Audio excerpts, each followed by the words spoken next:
చేస్తున్నారని, తర్వాత అన్ని సేవలు కూడా ఆగిపోతాయని, మొత్తం ఫండ్స్ పైన స్క్వీజ్ వచ్చేసిందని, హాస్పిటల్స్ కూడా బంద్ అవుతాయనేటువంటిది అది ఈరోజు ఉన్నటువంటి వాస్తవం. అందుకని ఇప్పుడు ఇంకా మీనమేషాలకు పెట్టుకుని ఇంకా మెయింటెనెన్స్ చేయలేటువంటి పద్ధతుల్లో పోవడానికి లేదన్నమాట. అందుకని ఇక్కడ అందరూ కూడా ఇప్పుడు ఇదే హరి యొక్క డైరెక్ట్ ఈ ఎడ్యుకేషన్ అంతా చెప్తే ఇంకా చూద్దాం అనేవాళ్ళు. కానీ ఈరోజు ఉంచుకొచ్చేసింది. ఇంకా మనం కేంద్ర ప్రభుత్వం మన వైపు చూసేటట్టు ప్రజల్లో కదలిక రావాలా, అట్లాంటి యాక్టివిటీ మనం చేయాల్సినటువంటి అవసరం ఉంది. అందుకనే ఇప్పుడు మనమందరం కూడా ఇప్పుడు మన ఎస్సీ ఎస్టీ సంఘాల జాయింట్ యాక్షన్ కమిటీలో చర్చించుకుని వాళ్ళ ఒక పోరాటాన్ని మన ముందు ప్రతిపాదించిన దశల వారి పోరాటాన్ని, అది రాష్ట్ర బంద్ నుంచి చెల్లో ఢిల్లీ వరకు ఇంకా అనేక జిల్లా బంద్ అన్ని కార్యక్రమాలు చేశారు. పోరాటానికి సంబంధించి అందరికీ ఏకాభిప్రాయమే అందరూ కూడా చేయాలనేటువంటిదే ఎక్కువ మందిలో ఉందనేటువంటిది అర్థమవుతుంది. అయితే మనం ఇప్పుడు ఇంత పెద్ద పోరాటం చేసి మళ్ళీ వెంటనే అన్ని వేల మందిని సమీకరించేటువంటి పద్ధతుల్లో కూడా మనం ఫైట్ చేయాలి ఈ ఫైట్. అందుకని ఈ షెడ్యూల్ తీసుకొని ఒక్కరోజు గడువు ఇస్తే రేపు ఇంతమంది సమావేశం కాకపోయినా ఒక 10 పార్టీలో 15 పార్టీలో ఉన్నాయి, 15 పార్టీల లీడర్లు ఉంటే ఒక్కొక్కరు వచ్చినా కూడా వాళ్ళ పార్టీలో చర్చించుకొని వచ్చి కూర్చొని ఒక దాదాపుగా ఇదేమన్నా అంగీకరించవచ్చు, లేకపోతే ఏదైనా చిన్న స్లైడ్ చేంజ్ చేసుకుంటే కూడా చేసుకున్నాం. అయితే మనం పార్టీల్లో కూడా ఒకసారి మాట్లాడుకోవడం వల్ల ఇంకా ఎక్కువ జయప్రదం అవుతుంది. మాకు చెప్పకుండా చేస్తారని ఇతర లీడర్స్ కూడా అనుకోకుండా పార్టీల్లో కూడా ఇప్పటికే నా దేశంలో మేము కూడా పిఎస్సి సమావేశం, రాష్ట్ర స్థాయి సమావేశం వైఎస్ఆర్ పార్టీ జరిగినప్పుడు కూడా జగన్ గారు ఆ విషయంపై కూడా మాట్లాడినారు. మీరు లోకల్గా ప్లాన్ చేసుకుంటే అజిటేషన్లో కోర్సు పిఎస్సి మెంబర్స్ జిల్లా కమిటీలు జనరల్గా రాష్ట్ర పద్ధతి మాకు కూడా మీరు స్థానిక పరిస్థితులను బట్టి ముందుకు అనేటువంటిది, ఇది రాష్ట్ర బంద్ అనేటప్పటికీ కొన్ని పరిమితులు ఉంటాయి. ఇవన్నీ కూడా ఒక్కసారి మాట్లాడుకున్నాం ఒక్కరోజు. అయితే ఈరోజు మంచి ఆలోచన చేసేది ఇప్పుడు మందిని కలపడం అనేటువంటిది యాక్చువల్గా మనం వచ్చినటువంటి కథని చూసిన తర్వాత ఈ ప్రోగ్రామ్ అంతా కూడా సక్సెస్ అవుతుంది అనేటువంటి నమ్మకం అందరికి కూడా వస్తుంది.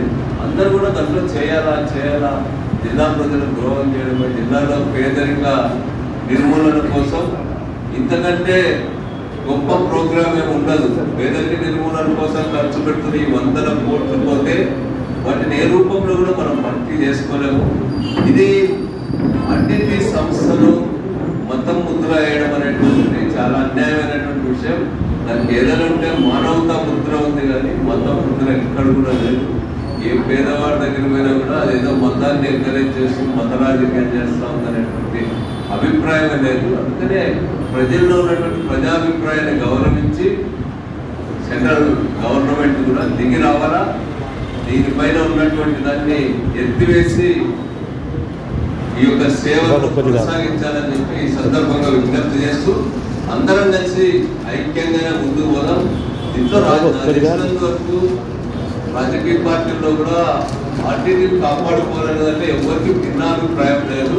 అయితే ఎట్ట పోవాలనేటువంటిది వాళ్ళు మేము దౌత్యం ద్వారా పోదామంటారు, మనం టైం వేయకపోతాం, అజిటేషన్ పోదామని చెప్తున్నారు.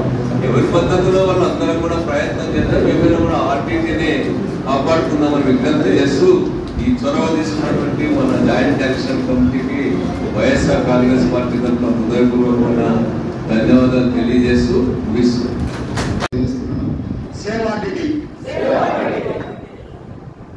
నిజంగా కూడా ఎవరికైనా రెండో అభిప్రాయం ఏమవుతుంది ఆర్టీటీ గురించి తెలిసిన వాళ్ళే, ఏ పార్టీ వాళ్ళైనా కూడా. కానీ నష్టం జరుగుతున్నప్పుడు మనమందరం కూడా రోడ్లు ఎక్కాల్సిన సమయం అయితే వచ్చింది. అందులో అయితే అందరికీ అర్థమైందని నేను అనుకుంటున్నాను. ఇప్పుడైతే ఇంకా బాగా అర్థమైందని అనుకుంటున్నాను. ఒకవేళ ఇది ఎఫ్సిఆర్ఏ వచ్చిందనుకోండి, ఎవరి వల్ల వచ్చింది అనేది ఎంత ముఖ్యమో నాకు తెలియదు. కానీ ఒకవేళ రాకపోతే మాత్రము ఏ కారణం చేతున్నా మనకందరికీ తప్పేం నేను భావిస్తానండి. ఏ పార్టీ వాళ్ళైనా ఎక్కడ ఉన్నటువంటి దేశాలు ఎవరో ఒక ఇద్దరు వ్యక్తులు వాళ్ళకి ఏమర్థమవుతుంది, ఆకలి గురించిన వాడికి ఆకలి ఉన్నవాడికి ఆకలి గురించి అర్థమవుతుంది, అన్నం విలువ ఏంటి అనేది. ఆశలు పెట్టేవాడికి ఏమర్థమవుతుంది? ఎక్కడో వేరే దేశాల నుంచి నిధులు తీసుకుని వచ్చి ఇస్తూ ఉంటే ఒక్కసారి ఊహించండి, మనకు అవుతుందా మన ప్రాంతాన్ని వదిలిపెట్టి వేరే ప్రాంతాలకు వెళ్ళి ఇలాంటి సంస్థ ఏర్పాటు చేయడం? ఫెడరల్ దంపతులు దాదాపు ఒకరు 26,000 కిలోమీటర్లు, ఒకరు 22 కిలోమీటర్లు, 22,000 కిలోమీటర్లు ఇక్కడికి వచ్చి 26,000, 22,000 కిలోమీటర్లు ఇక్కడికి వచ్చి ఇంత సంస్థను ఏర్పాటు చేస్తే నేను వాళ్ళ హిస్టరీ చదివాను. ఎక్స్పెక్టింగ్ మిరాకిల్ అని ఒక బుక్ చదివాను. ఉన్నవే 2 బుక్కులు అందుబాటులో ఉన్నాయి. దాంట్లోనే మ్యాప్ ఉంది. ఏదో ప్రపంచ పటంలో మ్యాప్ తీసినట్టుగా వాళ్ళు వచ్చిన భారతదేశానికి అనంతపురంకి వచ్చిన పద్ధతిని వాళ్ళు చూపించారు. నేను అనుకున్నాను ఏదో అలా రోజువారీగా మన ప్రాంతంలో ఎండ కాస్తున్నట్టుగా, అప్పుడప్పుడు వర్షాలు పడుతున్నట్టుగా ఆర్టీడీకి వాళ్ళ నిధులు రాలేదు. దాని వెంట ఎంతో శ్రమ ఉంది, ఎంతో నమ్మకం ఉంది, ఇక్కడ ఎంతో ఫలితాన్ని చూపించారు వాళ్ళు, కాబట్టి అవి వస్తూ ఉన్నాయి. ఆగిపోతుంది ఆర్టీడీ అంటే జనం నమ్మలేదు, నిజంగా కూడా ఎవరు నమ్మలేదు. ఇప్పుడు నమ్ముతున్నారు, ఎందుకంటే ఆ పరిస్థితి వచ్చింది కాబట్టి. నేనేం చెప్పదలుచుకున్నానంటే మనమందరం కూడా ఎంత పెద్ద ఉద్యమం చేయాల్సి ఉందంటే, నేను పార్లమెంట్లో చాలా రోజులు కూర్చొని వాళ్ళ మాటలు విని వాళ్ళ మనస్తత్వాన్ని అర్థం చేసుకున్న వాడిగా చెప్తున్నాను. వాళ్ళు ఏం చెప్తారంటే నో అపీస్మెంట్ పాలసీ అంటారు. అంటే మేము ఎవరిని సంతృప్తి పరచడానికి మేము రాజకీయం చేయము అని వాళ్ళు చెప్తారు.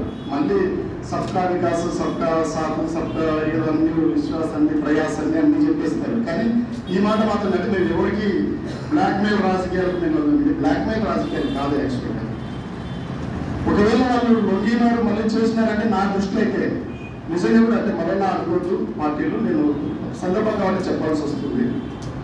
మంత్రి పదవులు తెచ్చుకున్నంత కష్టము కాదు, మంత్రి పదవులు ఇచ్చినంత కష్టము కాదు, సీట్లు పంచుకున్నంత కష్టము కాదు ఇది. కానీ ఆ మాట నేను చెప్పాలి కాబట్టి.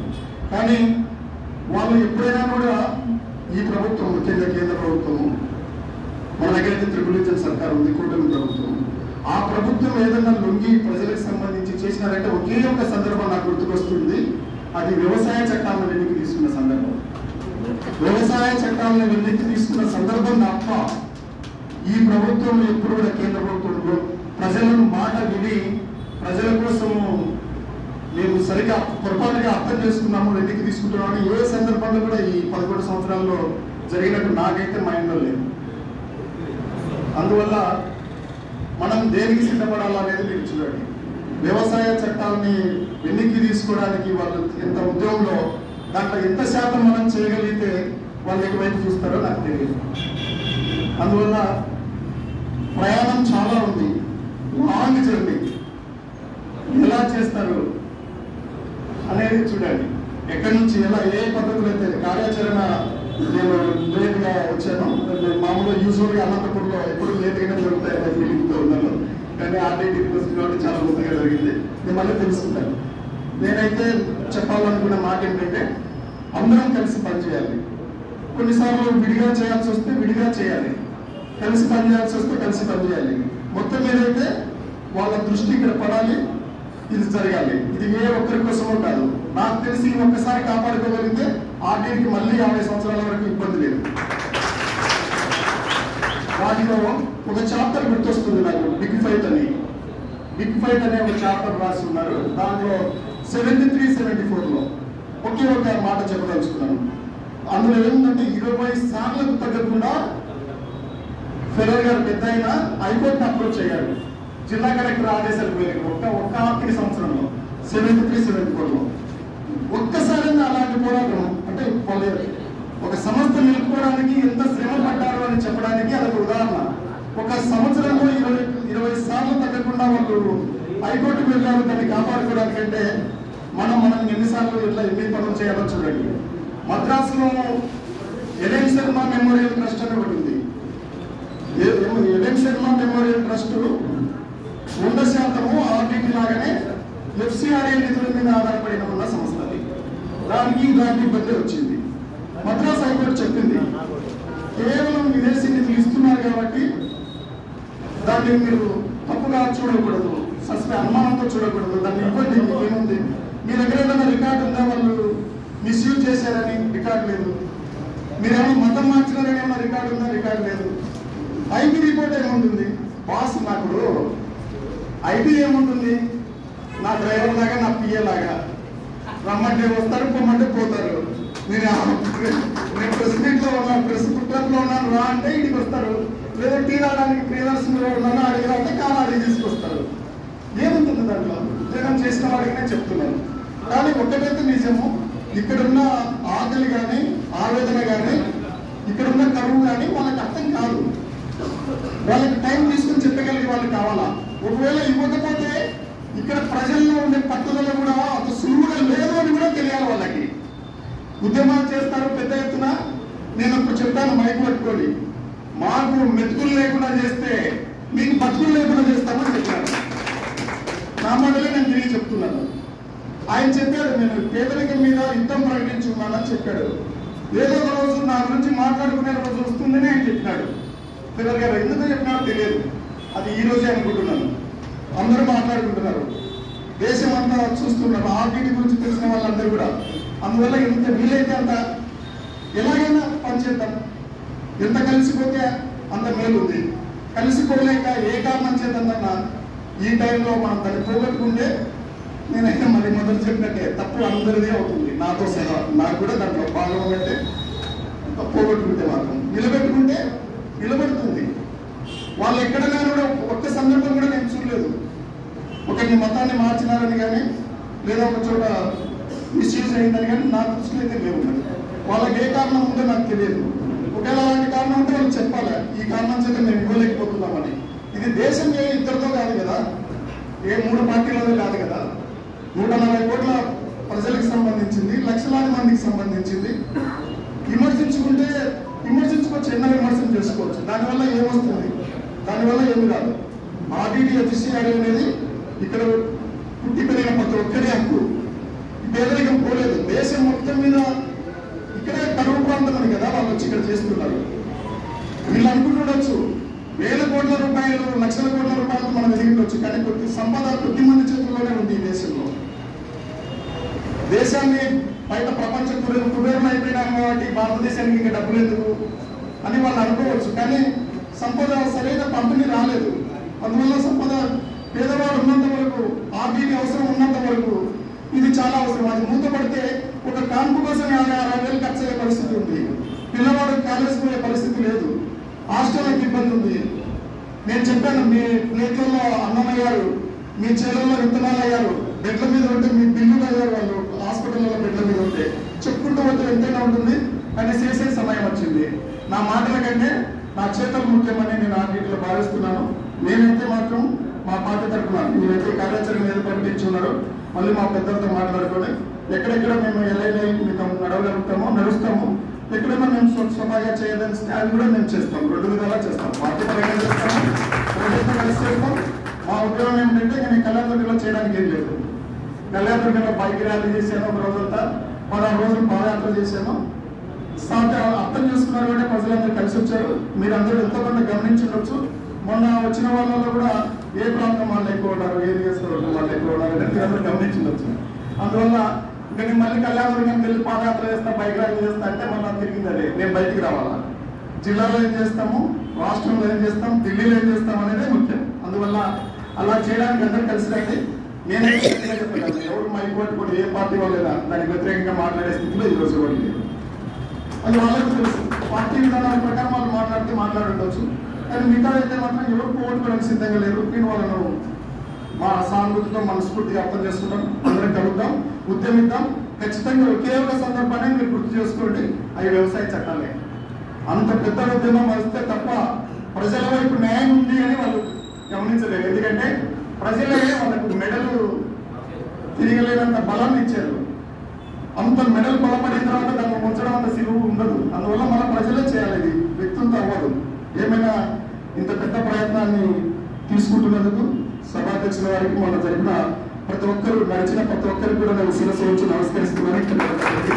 అంతేకాకుండా బైక్ ర్యాలీలో పాల్గొన్న వాళ్ళకి, పాదయాత్రలో నడిచిన వాళ్ళకి కూడా ఈ సందర్భంగా నేను ధన్యవాదాలు, కృతజ్ఞతలు తెలియజేస్తున్నాను. అనంతపురంలో ఉన్న ప్రెస్ క్లబ్ నందు ఆర్టీటీ అఖిలపక్ష కమిటీ సమావేశం, రౌండ్ టేబుల్ సమావేశానికి సభాధ్యక్షులు తమ్ముడు సాగే హరి గారికి, సమావేశానికి వచ్చిన అన్ని రాజకీయ పార్టీ నాయకులు, కార్యకర్తలు, ప్రజా సంఘాలు, విద్యార్థులు, మహిళా సంఘాలు ప్రతి ఒక్కరికి పేరు పేరున మరి ఎంఆర్పిఎస్ తరఫున ఎస్సీ మానిటరింగ్ కమిటీ తరఫున సామాజిక నమస్కారాలు అందిస్తున్నాం. మిత్రులారా, ఈరోజు గతంలోన భిన్నాభిప్రాయాలు లేవు, తప్పకుండా ఆర్టీటీ ఎఫ్సీఆర్ఏ కావాలని అన్నగారు శేఖర్ రెడ్డి గారు చెప్పారు. సార్ గారు కూడా పాదయాత్ర చేసి ఎఫ్సీఆర్ఏ ప్రాముఖ్యత తెలియజేశారు. ఏదైనా సార్ తప్పకుండా ఉద్యమం అవసరమని చెప్పని ఆయన కూడా తెలియజేశారు. ఇవన్నీ మనం గమనిస్తున్నాము. రాష్ట్ర ప్రభుత్వ వైఖరి ఏమిటనేది అన్నగారు మొట్టమొదటిగానే శివరాన్న గారు చెప్పారు. దీంట్లో భాగంగానే ఇప్పుడు చలో ఢిల్లీ మిత్రులు మేము కలిసి పనిచేశాం. శంకర్ గారు ఈ ఉద్యమ కార్యాచరణ అనేది చాలా బాగుంది. అదేవిధంగా చలో ఢిల్లీ పైన ప్రత్యేకమైన కార్యక్రమం జరపాలనే ఈ ఉద్దేశంతోనే మీరు అందరినీ ఏదైతే మేము మందకృష్ణ గారి పర్మిషన్ తీసుకొని మన పొలికేక ఎస్సీ అఖిలపక్ష కమిటీ పొలికేక ఆధ్వర్యంలో అందరికీ కల్పన చేయమని చెప్పారు. దాన్ని పొలికేకగా బలవేదో చేసాము. దానికి సహకరించిన వచ్చిన ప్రతి ఒక్కరికి మీ అందరికీ సామాజిక ధన్యవాదాలు అందిస్తూ హరి గారు ప్రకటించిన ఏదైతే కార్యాచరణ ఉందో దీన్ని ఒకసారి మేము ఈరోజు రాత్రి హైదరాబాద్ మందకృష్ణ గారితో మాట్లాడాలి. పొలికేక కూడా ఆయన ఆలోచన విధానంతోనే అందరినీ కలిపి అందరికీ చెప్పి చేశాము. ఈ కార్యాచరణ కూడా ఆయనతో ఒకసారి మాట్లాడి రాత్రి మరి ఏ విధమైన మార్పులు చేర్పులు ఉంటే చెప్పాలని చెప్పాడు హరి గారు. ఆ విషయం కూడా మరి ఆయన తప్పకుండా తెలియజేశాము. ఏదేమైనా ఎఫ్సీఆర్ఏ రెన్యువల్ గురించి మరో పొలికేక కార్యక్రమం రాకుండా మనం తప్పకుండా ఎఫ్సీఆర్ఏ రెన్యువల్ సాధించాలని చెప్పండి. ఇక్కడికి వచ్చిన మీ అందరికీ పేరు పేరు సామాజిక నమస్కారాలు అందిస్తూ నాకు అవకాశం ఇచ్చిన సాధ్యారి గారికి ధన్యవాదాలు. జై భీమ్, జై మాదిగా. అఖిలపక్ష కమిటీ ఆధ్వర్యంలో రౌండ్ టేబుల్ సమావేశానికి వచ్చేసినటువంటి వివిధ రాజకీయ పార్టీ నాయకులు, వివిధ కుల సంఘాల నాయకులు, ప్రజా నాయకులు, అభ్యుదయవాదులు, ఈ కార్యక్రమానికి వచ్చిన ప్రతి ఒక్కరికి పేరు పేరున హృదయపూర్వక నమస్కారాలు, ధన్యవాదాలు. ఇది ఓట్లేసుకోవడానికో ఓట్లు వేయించడానికోసం పెట్టిందా అఖిలపక్ష కమిటీ కాదు. మనం అందరూ బాగుండాలి. మరి బాగుండాలంటే ఆర్టీటీ ఉండాలని చెప్పినటువంటి పెట్టిన అఖిలపక్ష కమిటీ. మరి ఈ అఖిలపక్ష కమిటీలో రాజకీయాలకి, కులాలకి, మతాలకి, ప్రాంతాలకి తాగే లేదు, ఎక్కడా కూడా కాసిత కూడా లేదని చెప్పేసి మరి అఖిలపక్ష కమిటీ నుంచి ముందుగా తెలియజేస్తున్నాం. కొంతమంది మమ్మల్ని పిలవలేదు, మాకు తెలియదు అంటున్నారు. తప్పకుండా అందరినీ పిలుస్తాల్సిన బాధ్యత ఉంది. కాకపోతే మరి ఒకవేళ తెలియకపోతే కూడా తెలియజేస్తాం. అది కూడా కమిటీ బాధ్యతగానే తీసుకుంటుంది. ఇప్పుడు ఎవరెవరికి మనమే అది పోస్ట్ కార్డు రాస్తే తెలుస్తుందనేది కాదు. సెల్ ఫోన్ ఉంది, పేపర్ ఉంది, మరి మీడియా, సోషల్ మీడియా చాలా విస్తృతంగా ఉంది. ఎవరో అమెరికాలో ఉండే వాళ్ళు ఫోన్లు చేసి ఆర్టీటీ గురించి అనంతపురం జిల్లాలో ఏం జరుగుతుందని చెప్పేసి అడుగుతున్నారంటే మరి ఆర్టీటీ పరిస్థితి ఎంత దారుణంగా, ఎంత ఇబ్బందికరంగా ఉందో మనం గమనించాలి. కాబట్టి మరీ చెప్తున్నాం. ఈ రోజు ముఖ్యంగా తెలుగుదేశం పార్టీ నుంచి మన రౌండ్ టేబుల్ సమావేశానికి పిలిస్తేనే గౌరవించి మనతో పాటు మాట్లాడాలి, మనతో కలిసి ఉండాలనేటువంటి ఒక మంచి ఉద్దేశంతోనే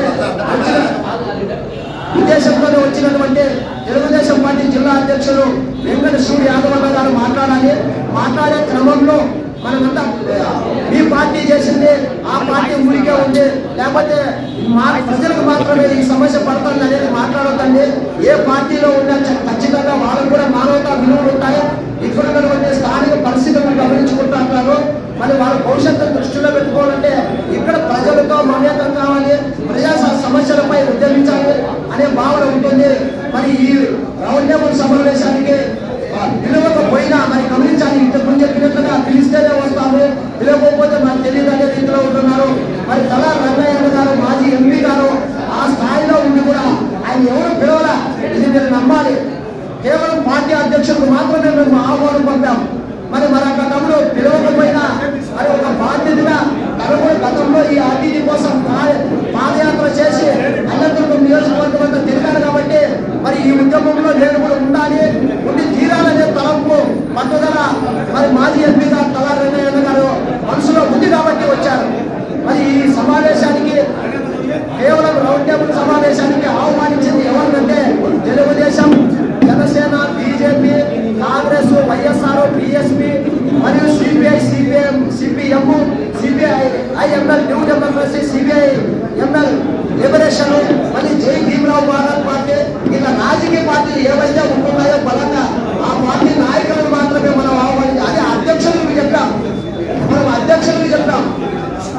కుల ప్రజా సంఘాలు ఇప్పటికే ఎన్నో ఉద్యమాలు చేసింది మనమంతా మన కళ్ళతో చూస్తున్నాం, వింటున్నాం. మరి కాబట్టి దయచేసి ఇప్పుడు కార్యక్రమం మొదలవుతుంది. మరి మొదలయ్యే క్రమంలో మనం ఇప్పుడు వచ్చినటువంటి కుల ప్రజా సంఘాల నాయకులు, ముఖ్యంగా ఈ రాజకీయ పార్టీలు ఆర్టీడీ పట్ల వాళ్ళ వైఖరి ఏంటి, మరి పార్టీ ఆలోచన విధానం ఏంటి, మరి ఈ ఆర్టీడీని కాపాడుకోవడానికి వాళ్ళు ఎంతవరకు కృషి చేస్తారు, మరి అది విందాం. ఇప్పటి వరకు మనం ఆ పార్టీ ఈ పార్టీ ఇంకో పార్టీ అని చెప్పేసి గట్టి రోడ్ల మీద అరిసిన సందర్భాలే ఉంటున్నాయి. మరి అటువంటి పార్టీలే మన దగ్గరకు వచ్చాయి. మరి ఆ పార్టీ నాయకులు వాళ్ళు ఆ ప్రతినిధులుగా ఏం చెప్తారనేది విని ఈ ఉద్యమంలో వాళ్ళని కూడా మనతో పాటు భాగస్వామ్యం చేసుకొని ఈ ఉద్యమాన్ని మరింత ఉధృతం చేసి అంతిమంగా ఒకటే లక్ష్యం, ఒకటే ఆశయం, ఆర్టీడీకి ఎఫ్సీఐ రిన్యూవల్ జరగాలి. ఇంతకు మించిన నినాదం లేదు, ఇంతకు మించిన డిమాండ్ లేదు, ఇంతకు మించిన కోరిక లేదు. కోరిక, డిమాండ్, ఆశయం, ఆలోచన, లక్ష్యం అంతా కేవలం ఆర్టీడీ ఎఫ్సీఐ రిన్యూవలే. కాబట్టి దయచేసి ఇక్కడ వచ్చిన వాళ్ళంతా చాలా విలువైన సమయాన్ని వృధా చేసుకోవడం, లేకుంటే ఆర్టీడీ కాపాడుకోవాలని తపనతోనే వచ్చింటారు. కాబట్టి ఇక్కడ కూడా అదే రకమైనటువంటి క్రమశిక్షణతో ఉంటూ ఇక్కడ చెప్పే పెద్దలు చెప్పే మాటలు వినండి.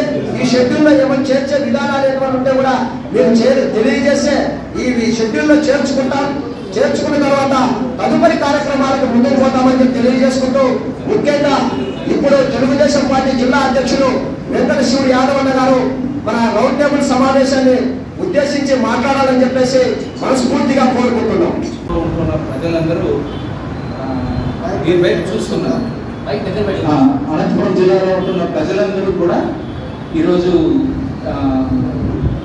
ఎందుకని ఇట్లా ఆర్టీడీ మీద ఒక రకమైన కక్ష సాధింపు ఉంది అనేది అందరూ అనుకుంటున్నారు.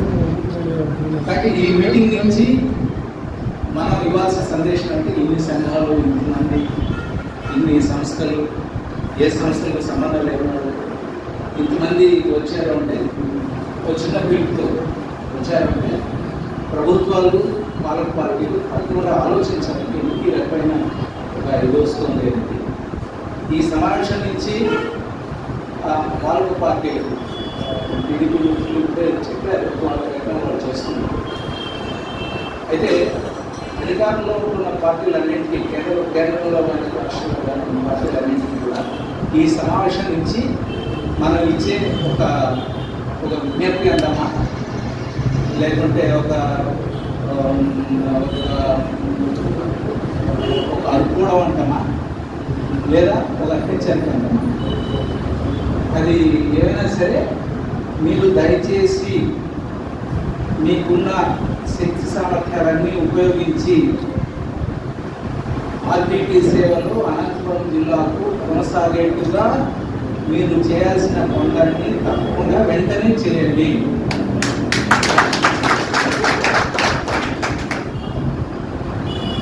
సాంకేతిక అంశాలు సాఫ్ట్గా చూపించి మీరు దీన్ని జాప్యం చేస్తూ పోతే దానివల్ల ఒక పెద్ద నిరసన, ఒక పెద్ద అసంతృప్తి, ఒక పెద్ద పోరాటం. ఈ మధ్యకాలంలో చాలా పోరాటాలు మనం చూసాం, ఎట్లా జనం వీరులోకి వస్తారు.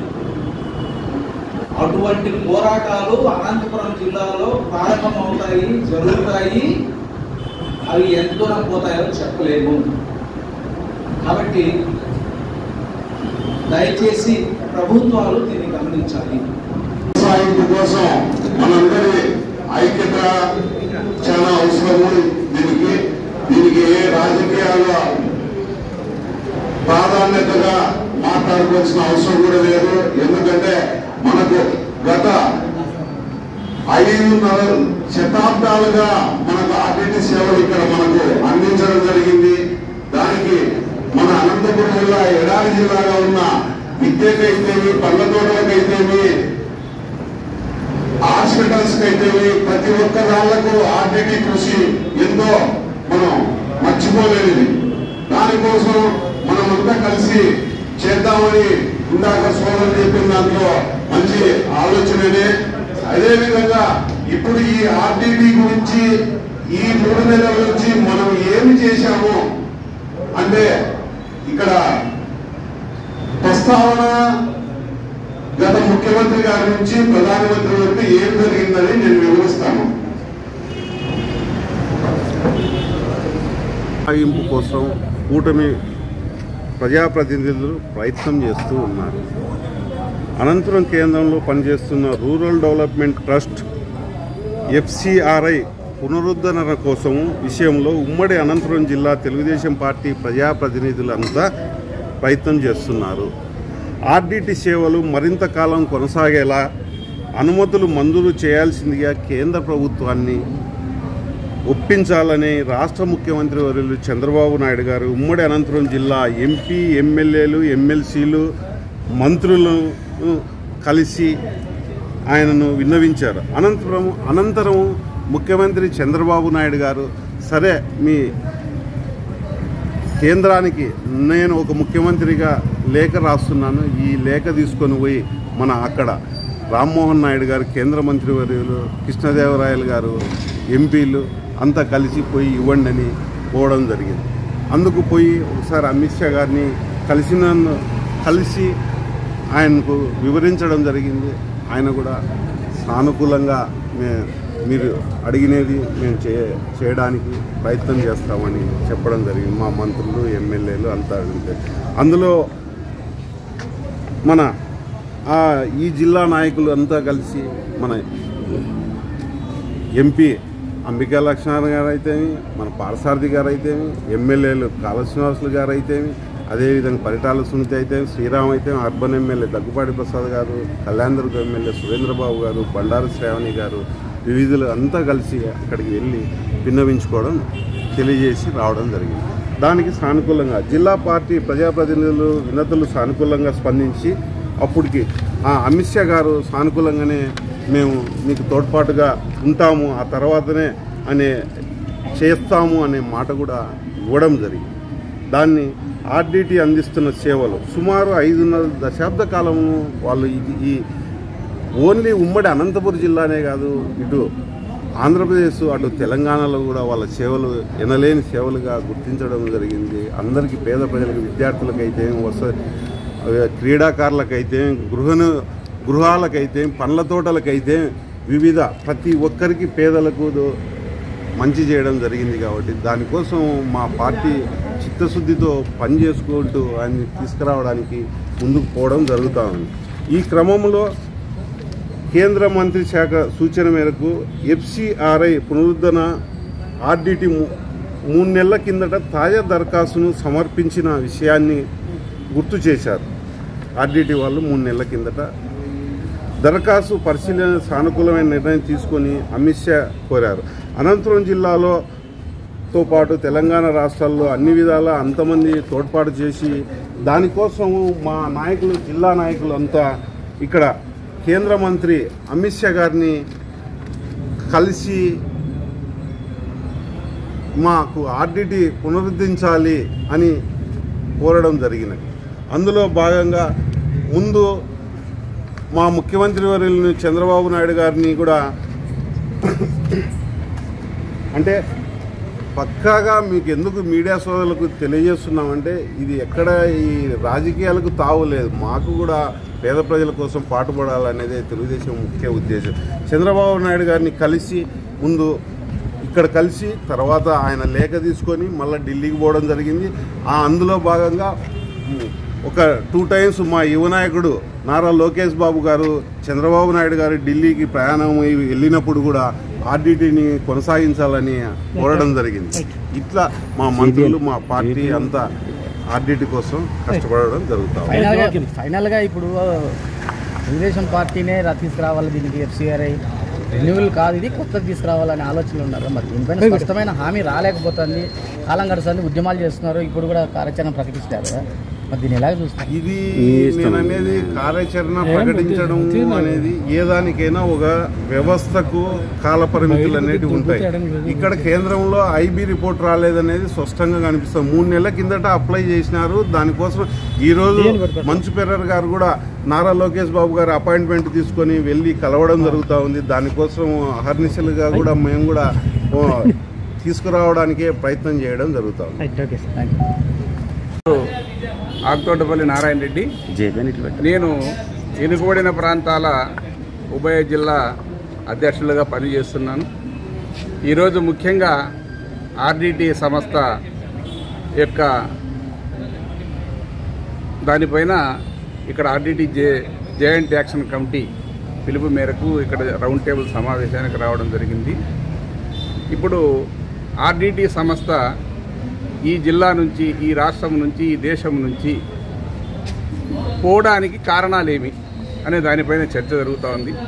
ఇప్పటికే కేంద్రంలో ఉన్నటువంటి ప్రభుత్వము మొండిగా వ్యవహారం చేసి ఈ జిల్లాలో ఉన్నటువంటి ఎఫ్ఆర్సి యొక్క విధానాన్ని ఆర్డిటికి రద్దు చేసి వాటికి ఇతర దేశాల నుంచి ఫండ్స్ రానికుండా చేసినటువంటి పరిస్థితి.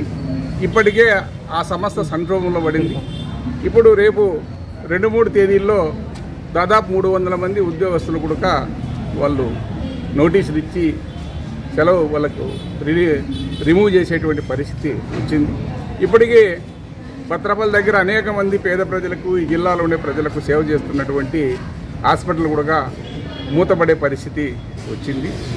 ఈ సంస్థ ఈ రాష్ట్రానికి, ఈ దేశానికి, ఈ ప్రాంతానికి ఏమి నష్టం చేసింది అనేది ఒక సమస్య. ఆ నష్టం ఏదో కేంద్రంలో ఉన్నటువంటి అమిత్ షా గారు కానీ, నిర్మలా సీతారామన్ గారు కానీ, తర్వాత మన ప్రధానమంత్రి మోడీ గారు కానీ విషయం చెప్పాలా. నువ్వు ఒక దాన్ని రద్దు చేసేటప్పుడు, ఒక సంస్థని సర్వనాశనం చేసేటప్పుడు ఆ సంస్థ చేసిన కారణాలు ఏమిటి, వాటి గురించి చెప్పండి. ఈరోజు ఈ జిల్లాలో ప్రతి పల్లెల్లో, ప్రతి గ్రామంలో, ప్రతి మండలంలో, ప్రతి తాలూకాలో ప్రజలంతా ఉడికిపోతున్నారు. దాదాపు 60 ఏళ్లుగా ఈ జిల్లాకు ఎలలేని సేవ చేసి అన్ని కార్యక్రమాలు అంత నాణ్యతగా సమగ్రంగా పనిచేసినటువంటిది ఆర్డిటి. ఏ ఊరికి పోయినా దళిత కుటుంబాల్లో అనేక మంది చదువులు, వైద్యము, ఇల్లు, కూడు, గూడు ఇవన్నీ కూడా చేసినటువంటి చరిత్ర 60 ఏళ్లుగా ఈ జిల్లాకు ఎనలేని సేవలు చేసింది. ప్యారలల్ గవర్నమెంట్ మాదిరి ప్రభుత్వం వైఫల్యం చెందినా సరే ఆర్డిటి ఆ వచ్చిన ఫండ్స్తో ప్రజలందరికీ ఎక్కడ అవినీతి లేకోకుండా అంత స్వచ్ఛందంగా పనిచేసినటువంటి సంస్థది. ఈరోజు కూడా నేను చూసినాను, ఇచ్చాను. నాకు 40 ఏళ్ళ నుంచి ఆర్డిటిని గమనిస్తూనే ఉన్నాను. ఆర్డిటి పెరార్ గారి దగ్గరికి పోతే వాళ్ళ ఇంట్లోకి ఈ జిల్లాలో దళితవాడలో వాళ్ళ కొంపలు ఎట్లుంటాయో ఆయన కొంప కూడా అట్లే ఉంది. ఆయనేమి పెద్ద బంగళా పెట్టుకోలే, పెద్ద ఏసీ రూములు పెట్టుకోలే. అక్కడ ఉన్నటువంటి పాత మిద్దులు అనే చిన్న ఒక ఇల్లు, ఆ ఇంట్లో ఆయన భోజనం ఎట్లా తెలుసునా, అతి తక్కువ ధరకు దొరికేటువంటి భోజనమే తింటాడు ఆయన. బ్రెడ్ ముక్కలు, పాలు, గుడ్లు, అది చీపుగా దొరికే మాంసమే, చికెను లేదంటే ఇంకా ఏరే రకంగా చీపుగా దొరికే మాంసమే తింటున్నాడు తప్ప ఆయన ఏమి ఇక్కడ వచ్చి భోంచేసింది లేదు. ఇక్కడ బంగ్లాలు కట్టింది లేదు. ఇక్కడ కోట్ల రూపాయలు పెట్టి పెట్టుబడులు పెట్టి ఫ్యాక్టరీలు కట్టిండేది లేదు. ఇక్కడ వచ్చి భూములు కొనిండేది లేదు. పోనీ అట్లా ఏమన్నా బీజేపీ వాళ్ళ దగ్గర కానీ, ఈ అమిత్ షా గారి దగ్గర కానీ, లేదంటే నిర్మలా సీతారామన్ దగ్గర కానీ, మోడీ దగ్గర కానీ ఆధారాలు ఉన్నాయా? ఈ దేశంలో నుంచి, ఈ రాష్ట్రంలో డబ్బంతా కొల్లగొట్టి ఎక్కడన్నా ప్రపంచంలో ఏరే దేశాల్లో ఏమన్నా దాచిపెట్టిన సంఘటనలు ఉన్నాయా? అవి చెప్పండి మాకు. అవి ఈ జిల్లా ప్రజలకు చెప్పండి, ఈ రాష్ట్ర ప్రజలకు చెప్పండి. మీరు ఖచ్చితంగా అది చెప్పరు, ఇది బంద్ చేస్తారు. ఇక్కడ ప్రజల పొట్టలు కొడుతున్నారు, ప్రజల మాన ప్రాణాలతో ఆడుకుంటున్నారు. ఈరోజు ఆర్డిటి సంస్థ బంద్ అయిందంటే కొన్ని వేల మంది ఇక్కడ నిరాశ్రయులు అయిపోతారు, అనేక మంది అనారోగ్యాల పాలైపోతారు. అనేక ప్రాంతాల్లో, గ్రామాల్లో అభివృద్ధి అయిపోతుంది. హార్టికల్చరు, అనే పండ్ల తోటలు, ఈ జిల్లాలో పర్యావరణ పరిరక్షణ కోసం చేసినటువంటి కృషి, చెక్ డ్యాములు ఎంతో సేవ చేసినటువంటి పరిస్థితి. ఈ జిల్లాలో అందరూ మదన పడతా ఉన్నారు. ఎందుకు ఈ నిర్ణయం తీసుకుంది, ఎవరి కోసం తీసుకున్నావు ఈ నిర్ణయం అనేది ఈ సెంట్రల్ ప్రభుత్వం పైన, బీజేపీ ప్రభుత్వం పైన మండిపడతా ఉన్నారు జనము. అదేవిధంగా ఇక్కడ త్రిబుల్ ఇంజన్లతో నడుస్తున్నటువంటి తెలుగుదేశం పార్టీ, ఈ పార్టీకి ప్రత్యక్షమైన పోరాటం చూడబోతుంది. ఈ పార్టీ, తెలుగుదేశం పార్టీ స్వచ్ఛందంగా ఈ యొక్క కార్యక్రమాల్లో పాల్గొని ఈ జిల్లాని కాపాడుకోకపోతే రాబోయే కాలంలో చాలా ఇబ్బంది పడుతుంది. ఇప్పటికే మేము కలిసినామంటున్నారు, అమిత్ షాతో పోయినాం, నిర్మలా సీతారామన్ కలిసినాం, మోడీని కలిసినాం, తర్వాత మేము ముఖ్యమంత్రిగా అందరికీ మాట్లాడినాం. అసెంబ్లీలోనూ మాట్లాడుతూ ఉన్నారు తెలుగుదేశం పార్టీ ఎమ్మెల్యేలు, అంత సంతోషం. కానీ ఏ కారణం చేత బంద్ అయింది, ఎక్కడ అన్యాయం జరిగింది జిల్లాకు, ప్రభుత్వాలకు లేదా ఈ దేశానికి, అది క్లియర్గా ఒక్క మాట కూడా చెప్పనటువంటి పరిస్థితి ఈ పొజిటికి ఉంది. వాళ్ళు పోయి కలిసినారు, ఇక్కడ ఏమి ఆ విషయాలు ఎక్కడ ఏం జరిగింది చెప్పడం లేదు. అందుకనే తెలుగుదేశం పార్టీలో ఉన్నటువంటి ఎమ్మెల్యేలు, ఎంపీలు అందరూ కూడా ఖచ్చితంగా ఈ ఉద్యమంలో భాగస్వాములు కాల, ఆ ప్రాంతాల్లో పోరాటాలకు దిగల. ఇది మామూలు బీజేపీ ప్రభుత్వం కాదు, ఇది ఒక ఉన్మాద ప్రభుత్వము. ఇది ఒక నిర్ణయం చేస్తే దాని మీద గట్టిగా ఉండే ప్రభుత్వము. అది ప్రజా సంక్షేమం, ప్రజల పట్ల, ప్రజలకు మాన ప్రాణాల పట్ల ప్రేమ అవగాహన ఉన్నటువంటి ప్రభుత్వం కాదనేది మొన్న జరిగినటువంటి రైతు ఉద్యమాల్లోనే దీని అర్థమైపోయింది. ఇది ఖచ్చితంగా ఎఫ్సిఆర్ఐ రీన్విల్ అయ్యేంత వరకు ఈ జిల్లాలో భారీ పోరాటాలు జరగాల. ఈ పోరాటాలకు అన్ని రాజకీయ పార్టీలు, ముఖ్యంగా Telugu Desam party, CPI, CPM, YSR party, అందులో విధంగా మాలాంటి ప్రజా సంఘాలు ఇవన్నీ కూడా మద్దతు పలుకుతున్నాం. రాబోయే కాలంలో ఉధృతంగా పోరాటం తీసుకుపోతామని తెలియజేస్తున్నాం. ఆర్డీటీ లేని అనంతపురాన్ని ఊహించడం కష్టమవుతుంది. ఆర్డీటీ రావడానికి ఏ పనులైతే చేయాల్సి ఉంటుందో, ఏ ఉద్యమం అయితే చేయాల్సి ఉంటుందో అవన్నీ చేయాలనే ఉద్దేశంతోనే ఈరోజు అఖిలపక్ష కమిటీ సమావేశాన్ని ఏర్పాటు చేశారు. నేను విశ్వన్న కూడా పార్టీ తరఫున వచ్చినాం. మేము ఇంతకుముందే ప్రారంభించి ఉన్నాం దీని గురించి. ఎందుకంటే ఈ ప్రాంతం బాగుపడాలని, ఈ ప్రజల కోసం మా పార్టీ తరఫున, వైఎస్ఆర్సీపీ పార్టీ తరఫున కళ్యాణదుర్గంలో ఒక పెద్ద బైక్ ర్యాలీ చేసాం. అలాగే పాదయాత్ర కూడా 16 రోజుల పాదయాత్ర కూడా నిర్వహించాం. మేము గట్టిగా నమ్ముతున్నాం ఆర్డీటీ తీసుకురావడం అంత పెద్ద కష్టమైన పనేం కాదని. ఒక రెన్యువలే, ఒక పేపర్ తీసుకురాలేకపోతున్నారు అంటే మేము నమ్మలేకపోతున్నాం. అందుకే చాలా సమయం ఇచ్చాం. కానీ ఈ ప్రాంతాన్ని నిర్లక్ష్యం చేస్తూ ఈ పేద ప్రజల్ని పట్టించుకోకపోతే ఖచ్చితంగా ఉద్యమాలు పెద్ద ఎత్తున లేస్తాయి. వాళ్ళు ఏం కోరుకుంటున్నారు? రాస్తా రోకలు కోరుకుంటున్నారా, రైలు రోకలు కోరుకుంటున్నారా, లేదా బంధులు కోరుకుంటున్నారా? ప్రభుత్వం ఏం చేస్తే ఆర్డీటీ ఇస్తుందో ప్రభుత్వమే నిర్ణయం తీసుకోవాలి. ప్రభుత్వానికి, ఈ కూటమి ప్రభుత్వానికి ఖచ్చితమైన అభ్యర్థన కావచ్చు, విజ్ఞప్తి కావచ్చు, అది హెచ్చరిక కూడా మీరు భావించాలి. ఎందుకంటే రాబోయే రోజుల్లో అర్థమైపోయింది, కనీసం అకౌంట్లలో ఉండే డబ్బులు కూడా తీసుకొని ఇవ్వకుండా మీరు ఫ్రీ చేసి ఉన్నారు. ఈ సొమ్మేది ఈ దేశానికి సంబంధించింది కాదు, వేరే దేశాల నుంచి వస్తున్నది. విదేశాల నుంచి సంవత్సరాల తరబడి వచ్చి ఇక్కడ ప్రజలు బాగుపడుతూ ఉంటే, పేదలు బాగుపడుతుంటే అది కులానికి సంబంధం లేదు, మతానికి అసలు సంబంధం లేదు. ఈ ప్రాంతం బాగుపడుతుంటే మీరు దాన్ని ఆపేసి మళ్ళీ కొత్త P4 అని ఒకటి తీసుకొస్తే ఏం ఉపయోగము? నాకు ఇప్పటికీ అనుమానంగా ఉంది, ఎందుకు ఇంతమంది గెలిచిన చోటు నుంచి ఇది వెళ్ళి ఎందుకు ఒత్తిడి చెప్పలేకపోతున్నారు చంద్రబాబు నాయుడుకి, ముఖ్యంగా పవన్ కళ్యాణ్ గారికి. పవన్ కళ్యాణ్ గారు, చంద్రబాబు నాయుడు గారు ఎందుకు మోడీకి కన్విన్స్ చేయలేకపోతున్నారో నాకు అర్థం కావట్లేదు. ఒకవేళ వాళ్ళ దగ్గర ఇవ్వకూడడానికి ఏదైనా కారణాలు ఉంటే అవి ప్రకటించమనండి. ఐబీ రిపోర్ట్ రాలేదు అంటే ఇంటెలిజెన్స్ బ్యూరో ఏమి, దాని స్థాయి ఏమి? ఆ రిపోర్ట్ కోసం మేము ఆగుతున్నామంటే ఎంత అది అవమానంగా ఉంటుంది. దానికోసం నెలల తరబడి ఆపుతున్నామంటే చాలా అధ్వానంగా ఉంటుంది. ఇప్పటికే న్యాయస్థానాల్లో ఎక్కినాయి ఎఫ్సిఆర్ఏ గురించి ఎన్జిఓలు. మద్రాస్ హైకోర్టు ఇచ్చి ఉంది ఎల్ఎన్ శర్మ గురించి. అసలు ఎఫ్సిఆర్ఏ అనే ఒక పదము ఈ ప్రాంతానికి మొదటిసారి పరిచయం అవుతుంది. ఫారిన్ కంట్రిబ్యూషన్ రెగ్యులేషన్ యాక్ట్ ఒకటి ఉంటుందనేది ఈ ప్రజలకు ఎవరికి తెలియదు, వీళ్ళు అలవాటు చేశారు. ఇప్పుడు మళ్ళీ కొత్తగా P4 అనే ఒకటి తెచ్చి మేము ఎవరికో పెద్దవాళ్ళకి అప్పచెప్తాం మీ బతుకుల్ని అంటే, ఆర్డీటీ లేకపోతే మళ్ళీ పొలాల్లో పనులు చేయాల్సి వస్తుంది, గొర్రెలు బర్రెలు కాసుకోవాల్సి వస్తుంది. వేరే ఏముంటుంది ఇక్కడ? ఈ మొత్తం దేశం మీద పేద ప్రాంతం అని కదా ఇక్కడ తీసుకొచ్చి పెట్టారు. అందువల్ల ప్రజలకు విన్నవించేది ఏంటంటే సిద్ధపడండి, ఇంకా వేరే మార్గం లేదు. ఉద్యమించకపోతే ఆర్డీటీ వచ్చే అవకాశం లేదు. మేము మా పార్టీ తరపున పూర్తిగా అంకిత భావంతో ఉన్నాం. మా నాయకుడు ఎప్పుడో చెప్పి ఉన్నాడు, స్థానికంగా ఉండే సమస్యల ప్రజల పట్ల వైఎస్ఆర్సీపీ ప్రధాన ప్రతిపక్షంగా మీరు పోరాడాల్సిందే. అది దానికోసము ఆఫీస్ వైపు, హైకమాండ్ వైపు చూడాల్సిన పని లేదని మాకు ఆల్రెడీ PICలో చెప్పి ఉన్నారు. అందుకే మేము ఉద్యమం చేసి ఉన్నాం. మా నాయకులందరూ కూడా కళ్యాణదుర్గం ప్రాంతానికి వచ్చి ఉన్నారు. ఇప్పుడు ఆ స్థాయిని దాటి రావాలి. మేము కళ్యాణదుర్గంలో ఇంకా చేస్తే లాభం లేదు. జిల్లాకు వస్తాం, జిల్లా తర్వాత రాష్ట్రం అవుతుంది, దేశం కూడా అవుతుంది. మేమైతే మా బాధ్యత ఖచ్చితంగా నిర్వహిస్తాము. ఆర్డీటీ తరఫున ఉద్యమం పెద్ద ఎత్తున జరిగితే వాళ్ళకే నష్టం. అది వాళ్ళు గుర్తుపెట్టుకొని ఇప్పుడైనా కూడా పని కట్టుకొని పోయి కూర్చొని, ఇంతకంటే గొప్ప పని ఏమి? అనంతపురంలో ఆర్డీటీ ఎఫ్సిఆర్ఏ రెన్యువల్ కాకుండా ఇంకా పెద్ద పని ఈ కూటమి ప్రభుత్వానికి ఏముంటుంది? అందువల్ల అది చూడండి. కానీ మేము వాళ్ళు కూడా కలిసి వస్తారు, ఆ పార్టీలో వాళ్ళు కూడా కలిసి రావాల్సిందే. ఎందుకంటే వాళ్ళు ఇంట్లో కూర్చొని మాట్లాడడానికి లేదు, ఆ సమయం అయిపోయింది. మేము చాలా సమయం ఇచ్చి ఉన్నాం. అందువల్ల ఎక్కడెక్కడ అవసరమైతే అఖిలపక్షంతో కలిసి పనిచేయడానికి వీలుందో మా పార్టీ మేమంతా నిర్ణయం తీసుకొని పార్టీ పెద్దలతో నిర్ణయం తీసుకొని వాళ్ళతో కలిసి పనిచేస్తాం. ఎక్కడైతే మా ప్రధాన ప్రతిపక్షంగా మా పార్టీ తరఫున ఉద్యమాలు చేయడానికి వీలుందో అక్కడ మేము స్వతహాగా కూడా మా పార్టీ తరఫున చేస్తాం. 2 విధాలుగా ఉద్యమం కొనసాగుతుంది, ఎంత అవసరమైన కూడా. ఎందుకంటే వాళ్ళకి అంత సులువుగా అర్థం కావు, పేదల అరుపులు అంత సులువుగా అర్థం కావు. వ్యవసాయ చట్టాలు చూసాం కదా, ఏ సందర్భంలో కూడా వాళ్ళు నమ్మిందే కరెక్ట్ అనుకుంటారు. FCRAను రెన్యువల్ చేయకుండా RDTని మూసివేయడం అనేది చాలా దుర్మార్గమైన పని. ఇంత దుర్మార్గమైన పని స్వాతంత్రానంతరం ఈ ప్రాంతంలో ఎప్పుడు ఇంత నష్టం జరిగి ఉండదు. మనం అనుకుంటున్నాము విభజన జరిగినప్పుడు హైదరాబాద్ పోవడం పెద్ద నష్టం అనుకుంటున్నాం, కానీ దాన్ని మించిన నష్టం ఇది.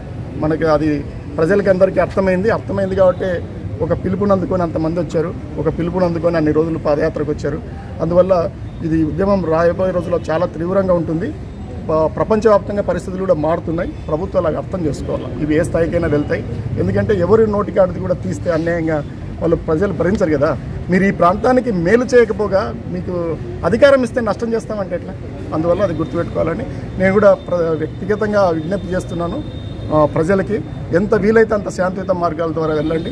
అలాగే మీడియా మిత్రులకు కూడా తెలియజేస్తున్నాను, ఉద్యమానికి బలాన్ని చేకూర్చండి, ఎందుకంటే అందరం నష్టపోతాం కదా. PAC మెంబర్స్ లాస్ట్ టైం మా సమావేశం 2 నెలల క్రితం జరిగినప్పుడు కూడా RDT పైన రాష్ట్ర సమావేశంలో కూడా చర్చకు వచ్చింది. ఈ విషయాన్ని జగన్ గారు కూడా RDTని పరిరక్షించుకోవాలనేటువంటి అభిప్రాయం వ్యక్తం చేస్తూ స్థానికంగా స్ట్రగుల్స్లో పాల్గొనమనేటువంటి దాన్ని కూడా ఇచ్చినారు. ఈ సందర్భంగా ఏమంటే చాలా రోజులు సమయం ఇచ్చినాం రాష్ట్ర ప్రభుత్వానికి కానీ తర్వాత ఢిల్లీ పెద్దలకు కానీ. ఎందుకంటే RDT అనేటువంటిది ఈ జిల్లా ప్రజలు అంతా అనేక మంది పేద ప్రజల యొక్క గుండె చప్పుడు ఈరోజు. అది దెబ్బతినకూడదు అనేటువంటి ఉద్దేశంతోనే, రాజకీయం చేయకూడదు అనేటువంటి ఉద్దేశంతోనే మేము ముందు నుంచి కూడా వాళ్ళకి అవసరమైన సమయం ఇచ్చినాం, అధికారంలో ఉన్నటువంటి వాళ్ళు. కానీ ఈరోజు ఏ స్థితికి వచ్చిందంటే ఈలోగా మధ్యలో వార్ రావడము వీటన్నిటి వల్ల కొంత ఆలస్యమైంది. ఈలోగా ఏ స్థితికి వచ్చిందంటే దాదాపు RDT ఫండ్స్ అన్నీ ఫ్రీజ్ అయిపోయి తర్వాత హాస్పిటల్స్ ఉద్యోగులకు నోటీసులు ఇచ్చేటువంటి క్రమము ఇదంతా కూడా జరుగుతూ ఉంది. అందుకనే పేద ప్రజల్లో చాలా ఆందోళన వ్యక్తం అవుతుంది. ఈరోజు చంద్రబాబు నాయుడు గారు 0 పావర్టీ అని చెప్తా ఉన్నాడు, లేకపోతే పావర్టీని నిషేధించడానికి PPP అనేటువంటి చెప్తా ఉన్నారు. బట్ వాటన్నిటికంటే వాళ్ళందరినీ ఏమో వాళ్ళని అడుక్కొని వాళ్ళ ద్వారా పేదరికాన్ని పోగొడతా అని చెప్తారని, ఇంకోవైపు దానిపైన ఉద్యోగుల మీద కూడా చాలా ఒత్తిడి తీసుకొస్తుంది ప్రభుత్వం. వాటన్నిటికంటే ఫెడరల్ ఆధ్వర్యంలో ఇక్కడ RDT ఆధ్వర్యంలో జరుగుతున్నటువంటి పేదరిక నిర్మూలన లేకపోతే పావర్టీ ఎలివేషన్ వీటన్నిటికీ చాలా గొప్ప ప్రోగ్రామ్ ఇది. దీనికి మద్దతు ఇవ్వకుండా దీన్ని కాపాడుకోకుండా మేము ఊరికే పోయి వచ్చిన మోడీని కలిస్తే అంటే మోడీ అంత తొందరగా మాట్లాడేవాళ్ళు కాదు, అమిత్ షా అంత తొందరగా మాట్లాడేవాళ్ళు కాదు. అందుకనే కేవలం కలవడము అవే కాకుండా అవసరమైన ఒత్తిడి, దీన్ని రక్షించుకోవడానికి ఎంత ఒత్తిడి తేవాలో ఆ స్థాయిలో అధికార పార్టీ రాష్ట్రంలో ఒత్తిడి తేవాలనేటువంటిది స్వయంగా చంద్రబాబు నాయుడు గారే జోక్యం చేసుకుని. ఎందుకంటే వేల మంది జీవన్మరణ సమస్య ఈరోజు RDT అనేటువంటి బంద్ అయితే జిల్లాకి తీవ్ర నష్టం జరుగుతుంది. అందుకని ఆ విషయంలో ఇంకా ఒత్తిడి పెంచాలనేటువంటిది దానిపైన ఇంకా తీవ్ర స్థాయిలో పోరాటం చంద్రబాబు విజ్ఞప్తి చేస్తూ, ఇదే సమయంలో పాలక పార్టీలపైన ఆధారపడకుండా కింద కూడా వేల మంది ప్రజలు కదిలేటువంటి పరిస్థితి ఉంది. అందుకనే ఈరోజు SC ST సంఘాలు అన్ని పార్టీలు కూడా ఈరోజు కమ్యూనిస్ట్ పార్టీలు YSR పార్టీ అన్నీ కూడా కలిసినాయి. ఈరోజు అందరం కూడా ఉద్యమ కార్యాచరణ గురించి కూడా మాట్లాడినాము. చాలా తీవ్రమైనటువంటి ఉద్యమం, వేలాది మంది ప్రజల్ని సమీకరించి ప్రభుత్వాన్ని స్తంభింపజేసేటువంటి పద్ధతుల్లో కేంద్ర ప్రభుత్వం గుర్తెరిగేటువంటి పద్ధతుల్లో అవసరమైతే జిల్లా బంధు లేకపోతే చలో ఢిల్లీ అనేటువంటి కార్యక్రమాలు కూడా చర్చ వచ్చినాయి. వీటన్నింటిని కూడా ఈ కార్యక్రమాన్ని అంతా కూడా మా పార్టీలో కూడా చర్చించుకొని మేము కూడా దాంట్లో పూర్తిగా పాల్గొంటామని, సెంట్రల్ గవర్నమెంట్ స్టేట్ గవర్నమెంట్ దిగొచ్చే వరకు కూడా RDT పరిరక్షణ కోసం పోరాడతామని తెలియజేస్తాం.